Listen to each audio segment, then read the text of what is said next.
Welcome back to the Woven Well podcast. If you're new here, I'm a certified fertility care practitioner who works in the realm of fertility awareness methods and natural restorative women's healthcare.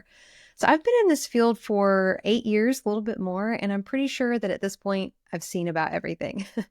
That experience has given me some insight into what makes a fertility awareness client be extremely successful and what causes them to have the most problems. So if you're going to go through the steps of learning a standardized system of fertility awareness, it's because you want it to be successful. You don't just do it for laughs, you do it for the valuable information that it provides to you, the practical application as you're planning a family, and of course, the ability to feel informed and empowered as it relates to your cycle.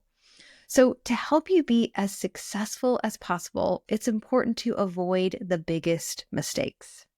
I've thought back over my years of teaching and narrowed it down to the 3 biggest mistakes you could make when using a fertility awareness method. Not necessarily the most common, but most definitely the biggest. So here we go.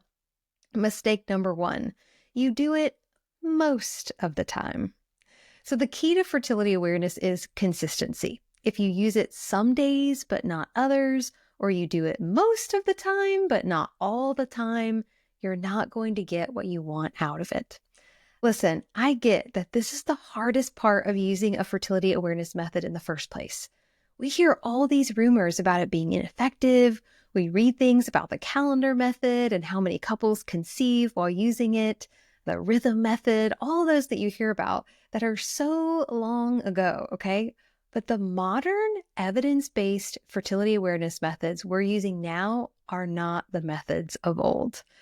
Current methods are up to 99.5% effective at avoiding pregnancy. That's crazy good. There is not a 100% method for avoiding pregnancy, but you have to commit to it. So if you want that 99.5% effectiveness, you've got to commit. This is where it pays off big time to have a knowledgeable guide to support you as you learn. You should not be on your own trying to figure it out. Fertility awareness methods involve tracking your own reproductive biomarkers in order to understand where you are in a cycle and whether you're fertile or infertile so that you can make informed decisions. And this requires paying attention to those biomarkers every day, and most of us don't grow up doing that. So it's an adjustment. It's something totally new that you're starting. And there are entire sections of Barnes & Noble dedicated to starting new habits. It's not necessarily an easy thing to do, but obviously there's so much interest in it that it's worthwhile. So getting the support you need in the beginning will set you up for long-term success. I, as a certified fertility care practitioner, want you to be successful. So I'm going to do everything within my power to make sure that you feel confident and you're going to be able to use this for the rest of your reproductive life. Why just get a book and try to learn it and feel stressed out when you could have that kind of support? Now, once you make it a habit, you're golden. Okay. Once you're using it and you are used to doing it, it becomes just a normal part of your life that you barely have to think about. The key is that you are actually thinking about it every day. It's just not something that you're stressing over anymore. You're calmly and confidently implementing it into your decision making. And that's the goal. We want you to feel at peace. And don't just take it from me. Check out some of our previous podcast episodes from Woven clients who were surprised by how easy it was once they got started. I love that. I love hearing that. That's always the goal. So just look for client stories in the podcast title. Now, the thing about fertility awareness methods is that they can be used however you choose. So if you wanted to be someone aware of where you were in the cycle and have a general idea of whether you may be fertile, then you could absolutely choose to approach it with that more casual perspective. But don't expect it to be nearly as effective, especially for avoiding pregnancy. It's just too easy for more days to pass than you realize, or for massive hormonal shifts to occur without catching them when you approach it in this way. Okay, so the first biggest mistake in fertility awareness method use is only doing it most of the time. Number 2, this one may actually surprise you. The second biggest mistake in using fertility awareness methods is relying too heavily on technology. Now, we are in the age of technological advancement. We can't even keep up with all the new tech being thrown at us. At least I can't. And some of it is specifically geared toward fertility. There are FDA-approved fertility tracking apps you can download, AI-powered fertility predictors, and at-home hormone monitors that tell you the exact level of FSH, LH, estradiol, progesterone. They can tell you what's in your urine right this second, okay? There is so much available to us that never has been before. And it's very exciting, but it will never be as simple and as effective as understanding your own particular reproductive biomarkers. There is a time and place for something like at-home hormone trackers, okay? They are not evil. I am not against them. I actually think they can be very helpful, especially when you're unable to go get blood work, but your physician needs a more quantitative look at your hormone levels. There's actually a podcast episode about that. If you want to hear what my take is on hormone monitors like Anito or Mira. But these are not the best choice for actual family planning. Why not? I mean, they seem like they would be amazing for family planning, but this is what I've seen in clients that I've worked with in the last few years. Those who come in already using a monitor like Anito or Mira have a harder time trusting their own observations and what they may reveal. They treat the monitor as this like gold standard and the method as more of a second-rate alternative. Yet it's often their own reproductive biomarkers that show the start of that window of fertility, not the monitor, which picks it up hours or a day later. Instead, I think it's really important to learn to trust your signs. It's your body, it's your ability to be in tune with it, and that matters so much. Gain an appreciation for what your body can and does do, and then build that instinct as to your hormonal health and your fertility. Nothing can replace that relationship with your own design. And you can keep it with you for as long as you have periods. It's free to use. You don't have to take it anywhere. You don't need any tech whatsoever. Nothing can take the place of that. Trust it, hone it, it's worth it. The other problem I see is using a hormone monitor that provides all these quantitative results, but then you have no idea how to actually interpret them. So the fanciest tech with more data points than you could ever dream still has to be interpreted.